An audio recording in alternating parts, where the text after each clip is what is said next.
तो जैसे कि हमने लास्ट एपिसोड के अंदर देखा था, जो चैन ली जो होता है वो बहुत ही ज़्यादा हैरान हो जाता है, और वो हैरान होते हुए जो वैंग होता है उससे बोलता है कि आखिर ऐसा कैसे हो सकता है, तुम जो मेरा कर्ज था उससे किस तरह से फ्री हो सकते हो। जो सुनकर वैंग जो होता है वो हंसने लगता है। हंसते हुए जनरल चैन ली से बोलता है कि तुम्हें अपने माइंड के ऊपर ज़्यादा प्रेशर देने की कोई ज़रूरत नहीं है। अगर मैं तुम्हें सच बताऊँ तो इस टाइम पर मैं प्रोफाउंड सवरेज रियलम जो है उस पर पहुंच चुका हूँ।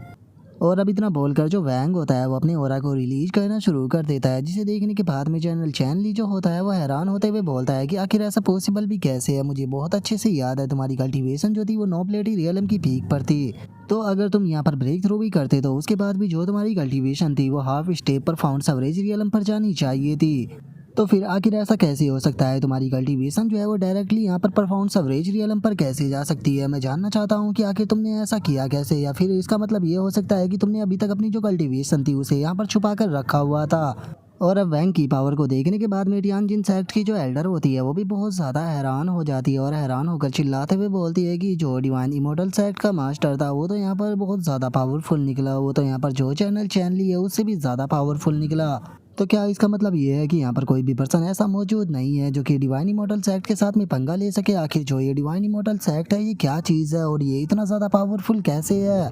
और ली टियानजिन सेक्ट की एल्डर ये चीज़ें बोल ही रही होती है, लेकिन तभी हम देखते हैं कि जो वैंग होता है वो आकर उसके हाथ के ऊपर अपना पैर जो होता है वो रख देता है। और उसके हाथ के ऊपर अपनी पैर को रखने के बाद में जो वैंग होता है वो उससे बोलता है कि अगर मैं गलत नहीं हूँ तो तुम जो टियानजिन सेक्ट है उसकी एल्डर हो। क्या मैं सही कह रहा हूँ? मैं जानता हूँ कि तुम मेरा डिवाइन इमोर्टल सेक्ट जो है उसे यहाँ पर नफरत करती हो और मेरे डिवाइन इमोर्टल सेक्ट को तुम डिस्ट्रॉय करना चाहती हो, लेकिन अगर तुम सच में जो मेरा डिवाइन इमोर्टल सेक्ट है उसे डिस्ट्रॉय करना चाहती हो तो फिर तुम दूसरे लोगों का इस्तेमाल क्यों कर रही हो, तुम यहाँ पर खुद इस चीज़ को क्यों नहीं करती। और वैंग की इस बात को सुनकर जो टियानजिन सेक्ट की एल्डर होती है वो वैंग से बोलती है कि सेक्ट मास्टर वैंग, क्या आप मेरे साथ में मजाक कर रहे हो? जैसा कि आप देख सकते हो कि मैं आपके सामने कितनी कमज़ोर हूँ, मेरे पास में इतनी एबिलिटी है ही नहीं कि मैं जो डिवाइन इमोर्टल सेक्ट है उसे डिस्ट्रॉय कर सकूँ। जो सुनते के साथ ही जो वैंग होता है वो अचानक से जो अपनी फिंगर होती है वो टियानजिन सेक्ट की एल्डर के फोरहेड के सामने लेकर आ जाता है और उससे बोलता है कि अगर तुम खुद इस चीज़ को ट्राई कर ही नहीं देखोगी तो फिर आखिर तुम्हें कैसे पता लगेगा कि तुम इस चीज़ को कर सकती हो या फिर नहीं।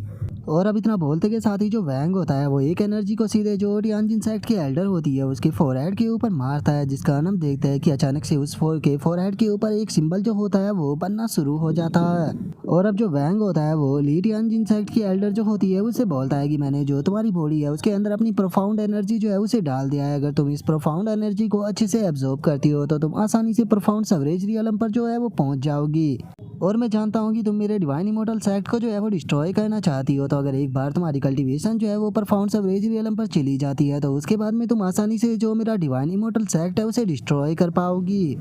और वैंग की बात को सुनकर जो टियानजिन सेक्ट की एल्डर होती है वो भी उस एनर्जी को एब्जॉर्ब करने लगती है, और उस एनर्जी को एब्जॉर्ब करते हुए अपने मन में सोचती है कि सच में ये तो परफाउंड एनर्जी है, मैं अपनी बॉडी के अंदर इसे महसूस कर सकती हूँ, और इसे एब्जॉर्ब करने के कारण लगातार मेरी पावर जो है वो बहुत ही स्पीड के साथ में बढ़ रही है। और इतना बोलते के साथ ही वो अचानक से वहाँ पर ब्रेक थ्रू कर लेती है, और ब्रेक थ्रू करने के बाद में वो खुश होते हुए अपने मन में सोचती है कि मैंने कभी भी नहीं सोचा था कि मैं इतनी आसानी से परफाउंड सवरेज रियलम पर जो है वो पहुँच जाऊँगी। बहुत बढ़िया, अब मेरी कल्टीवेशन जो है वो परफाउंड सवरेज रियलम पर पहुँच चुकी है, तो बस मुझे अपनी जो पावर है उसे स्टेबल जो है वो करना होगा। जैसे ही मेरी पावर जो है वो स्टेबल हो जाएगी तो उसके बाद में मैं यहाँ पर जनरल चैनली के साथ में मिलकर जो डिवाइन इमोर्टल सेक्ट है उसे कम्प्लीटली डिस्ट्रॉय कर दूंगी। और इतना सोचकर अब वो जोर जोर से हंसने लगती है, और उसे ऐसा करता हुआ देखकर जो वैंग होता है वो हंसने लगता है। रास्ते हुए उसे बोलता है कि क्या बात है, तुम तो बहुत ही बड़ी मात्रा में जो प्रोफाउंड एनर्जी है उसे एब्जॉर्ब कर रही हो, तुम्हें देखकर सच में ऐसा लगता है कि तुम जो मेरा सेक्ट है उसे डिस्ट्रॉय करना चाहती हो, जो कि बिल्कुल भी बुरा आइडिया नहीं है। लेकिन उसके बाद भी मैं तुम्हें सच में एक बहुत ही बड़ी बेवकूफ़ जो है वो कहना चाहूँगा। क्या तुमने एक बार भी जो अपनी बॉडी थी उसके बारे में नहीं सोचा? क्या सच में तुम्हें ऐसा लगता है कि जो तुम्हारी बॉडी है वो इतनी बड़ी मात्रा में प्रोफाउंड एनर्जी जो है उसे यहाँ पर झेल भी पाएगी? और अब वैंग के इतना बोलते के साथ ही हम देखते हैं कि ये जो टियानजिन सेक्ट की एल्डर होती है उसकी बॉडी बहुत मोटी हो जाती है और वो हवा में भी फ्लाई करने लगती है, जो देखने के बाद में वो बहुत ज़्यादा घबरा जाती है। और वो घबराते हुए वैंग से बोलती है कि सेक्ट मास्टर वैंग, आखिर मुझे क्या हो रहा है? मैंने जो प्रोफाउंड एनर्जी एब्सॉर्ब की थी उसे मैं रिलीज नहीं कर पा रही, आखिर ये मुझे क्या हो रहा है? जो सुनते के साथ ही जो वैंग होता है वो उससे बोलता है कि मैंने अपनी प्रोफाउंड एनर्जी की मदद से जो तुम्हारे एक्यूपेंचर पॉइंट थे उन सभी को ब्लॉक कर दिया है, जिस कारण तुम जो प्रोफाउंड एनर्जी तुम्हारी बॉडी के अंदर है उसे रिलीज नहीं कर सकती हो। और चूंकि तुम यहाँ पर जो हमारे सेक्ट के लोग थे उन सभी को मारना चाहती थी, तो एक तरह से ये उसका ही सिला है। मेरे सेक्ट को डिस्ट्रॉय करने के लिए तुम्हें पावर की ज़रूरत थी, तो मैंने जो तुम्हारी ख्वाहिश थी उसे पूरा कर दिया। मैंने तुम्हें यहाँ पर अनलिमिटेड पावर दी है, अब इसका फ़ायदा उठाकर तुम मेरे सेक्ट को डिस्ट्रॉय कर सकती हो, लेकिन ये तुम्हारे ऊपर है कि तुम इसे यहाँ पर झेल पाओगी या नहीं, क्योंकि अगर तुम इसे नहीं झेल पाई तो तुम्हारी मौत जो है वो हो जाएगी। और वैंग के इतना बोलते के साथ ही अचानक से हम देखते हैं कि जो वो टियानजिन सेक्ट की एल्डर होती है उसकी बॉडी जो होती है वो वहाँ पर एक हवा के गुब्बारे की तरह ब्लास्ट हो जाती है, जिसका उसकी पूरी बॉडी के छोटे छोटे चिथड़े होकर इधर उधर जाकर गिरने लगते हैं। जिसे देखने के बाद में जो ली टियानजिन होती है वो भी काफ़ी ज़्यादा हैरान हो जाती है, और वह हैरान होते हुए बोलती है कि यकीन नहीं होता कि जो सेक्ट मास्टर थे उन्होंने इसे इतनी आसानी से ख़त्म कर दिया। और उसके इतना बोलते के साथ ही जो झाओ किन होती है वो भी हैरान हो जाती है, और हैरान होते हुए बोलती है कि सेक्ट मास्टर वैंग तो सच में बहुत ज़्यादा पावरफुल है, इन्होंने कितने पावरफुल एक्सपर्ट को एक ही पल में ख़त्म कर दिया। ये तो उनके लिए ऐसा था जैसे कि कोई बच्चे को मारना हो। जो सुनकर किंग शैंग जो होता है वो उससे बोलता है कि तुम्हें नहीं भूलना चाहिए कि सेक्ट मास्टर वैंग जो है वो इस टाइम पर परफाउंड सवरेज रियलम पर है, और परफाउंड सवरेज रियलम की पावर जो होती है वो बहुत ही ज़्यादा टेरिफाइंग होती है, जिसे कि हम इमेजिन भी नहीं कर सकते। और उसके इतना बोलते के साथ ही हमारा व्यू चैनल चैनली के ऊपर आ जाता है, जो कि अपनी स्वॉर्ड को उठाते हुए बोलता है कि क्या तुम्हें लगता है कि ये चैनल जो है वो तुमसे यहाँ पर घबराने वाला है? नहीं, मैं यहाँ पर तुमसे बिल्कुल भी नहीं घबराने वाला, और ना ही तुम्हारी ये बेफालतू की ट्रिक मेरे ऊपर काम करने वाली। और इतना बोलते के साथ ही वो सीधे वैंग के ऊपर अटैक कर देता है, लेकिन तभी हम वैंग को देखते हैं जो कि अपना पैर जमीन पर मारकर एक छोटी सी लकड़ी का हिस्सा जो होता है उसे तोड़ लेता है, और उस पर लात मारते हुए उसे बोलता है कि ओ अच्छा, तुम्हें लगता है कि अगर मेरी ये ट्रिक तुम्हारे ऊपर काम नहीं करेगी तो मैं तुम्हें बता दूं कि तुम्हारी भी ये ट्रिक मेरे ऊपर काम नहीं करने वाली। और अब वैंग के इतना बोलते के साथ ही हम देखते हैं कि जो वैंग का अटैक होता है वो सीधे जो जनरल चैनली का अटैक होता है उसकी तरफ जाने लगता है, और अब जैसे ही वैंग का अटैक जो होता है वो जनरल चैनली के अटैक से टकराता है, तो जो जनरल चैनली का अटैक होता है वो एक ही पल में डिस्ट्रॉय हो जाता है।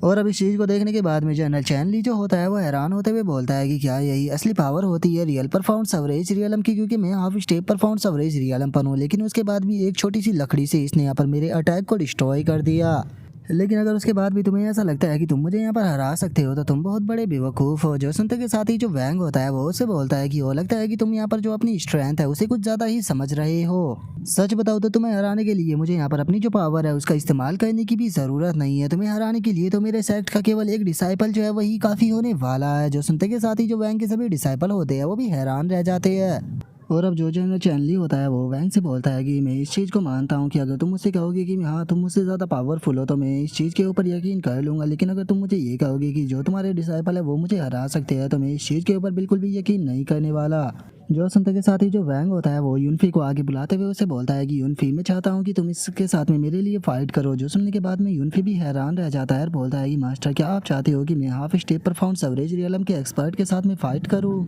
जो सुनते के साथ ही जो वैंग होता है वो यूनफी को पुश करते हुए उसे बोलता है कि अरे तुम्हें चिंता करने की कोई ज़रूरत नहीं है, जब तक कि जो तुम्हारा सेक्ट मास्टर है वो यहाँ पर मौजूद है तब तक कि तुम्हें कोई भी जो है वो चोट नहीं पहुँचा पाएगा। जो सुनते के साथ ही जो जनरल चैनली होता है उसे बहुत ही ज़्यादा गुस्सा आ जाता है और वो गुस्से में चिल्लाते हुए बोलता है कि क्या सच में तुम्हें ऐसे लगता है कि एक एंट्री पीस रियलम का एक्सपर्ट जो है वो यहाँ पर मेरे जैसे हाफ स्टेप परफाउंड सवरेज रियलम के एक्सपर्ट का सामना कर सकता है? लगता है कि तुम्हारा दिमाग खराब हो चुका है। ऐसा लगता है कि परफाउंड सवरेज रियलम पर पहुंचने के कारण तुम्हारे अंदर बहुत ही ज़्यादा एरोगेंस जो है वो भर चुका है। तो ठीक है, मैं तुम्हें अब यहाँ पर असली पावर जो है क्या होती है वो दिखाऊंगा। और इतना बोलते के साथ ही जो यूनफी और जो जनरल चैनली होता है उन दोनों के अटैक एक दूसरे के साथ में टकरा जाते हैं, लेकिन जनरल चैनली का अटैक पावरफुल होने के कारण हम देखते हैं कि यूनफी जो होता है उसकी स्वॉर्ड टूट जाती है, लेकिन उसके बाद भी जो यूनफी होता है वो वहाँ पर मुस्कुरा रहा होता है। और वहीं दूसरी तरफ हम जनरल चैनली को देखते हैं जो कि अचानक से किसी चीज़ को देखने के बाद में बहुत ही ज़्यादा हैरान जो है वो रह जाता है। और हमें पता लगता है कि जो यूनफी था उसका अटैक जो होता है वो जनरल चैनली को लग चुका होता है, जिसका जनरल चैनली का बहुत ही ज़्यादा ब्लड जो होता है वो रिलीज होने लगता है। और जनरल चैनली चिल्लाते हुए बोलता है कि ऐसा कैसे हो सकता है, एक एंट्री पीस रियलम का एक्सपर्ट मुझे कैसे हरा सकता है?